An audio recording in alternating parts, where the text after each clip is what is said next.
What's going on, guys? It's FastCut101 and I'm back with some more Battlefield 4 weapon reviews. So today we're going to be taking a look at the AK-12.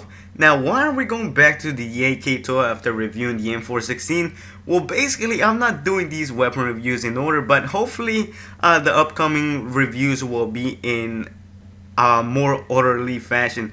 But let me just tell you how good the AK-12 is, because as a starter weapon it's not that bad. You know, you normally expect the starting weapons to be absolutely horrible and expect to unlock the much better weapons later in the game, which is true, but for what the AK-12 is just a beastly weapon. And so far, the whole time I've been using it, I've been liking it more and more.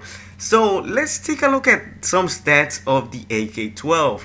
So the AK-12 shoots at 650 rounds per minute. Now, this is one of the main reasons why the AK-12 is very underestimated. Although the AK-12 has a little trick up its sleeve, and that is that if you tap fire the AK-12, it will go up by 100 rounds per minute.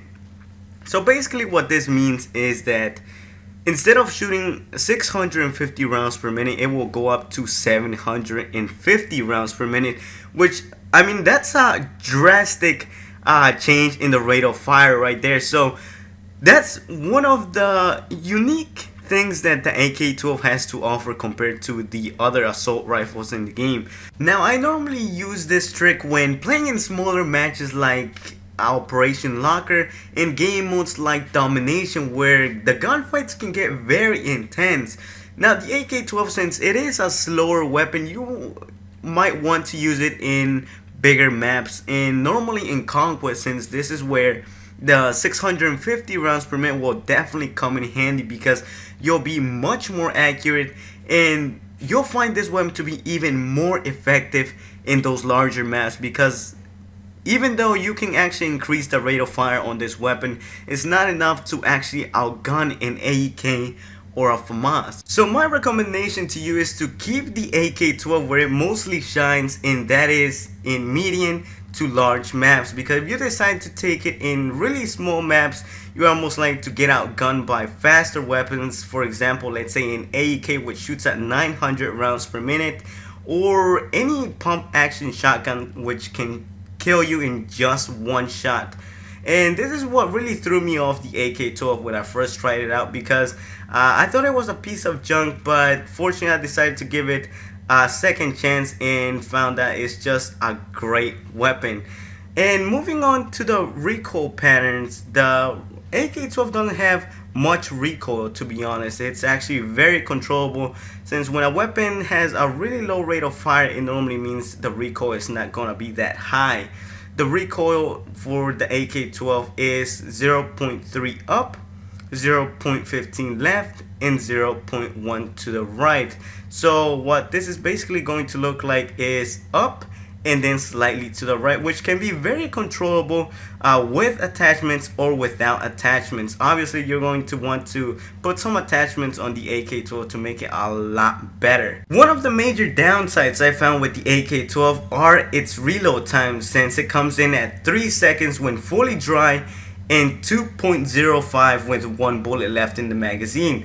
So even with that single bullet left in the magazine, it's still not fast enough to reload in under 2 seconds like some other assault rifles can in the assault class. My recommended setup for the AK-12 is the Cobra sight for those short range engagements, the 2x magnifier for those medium to long range gunfights, the heavy barrel to be a lot more accurate at range, and the angled grip to increase the stability of the weapon at longer ranges.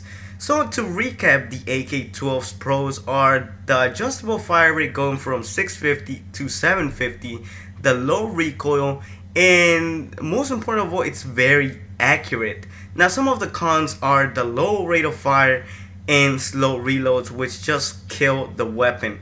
So yeah guys, this just wraps up the video. Tell me what you think about the AK-12. Also, remember to subscribe here if you are new to this channel for more Battlefield 4 content. And as always guys, leave a rating to support the video and the channel. It helps me out a lot as well on keeping me motivated to keep making a lot more videos for you guys. So yeah guys, as always, this was Fast Hollywood 1, and see you in the next video.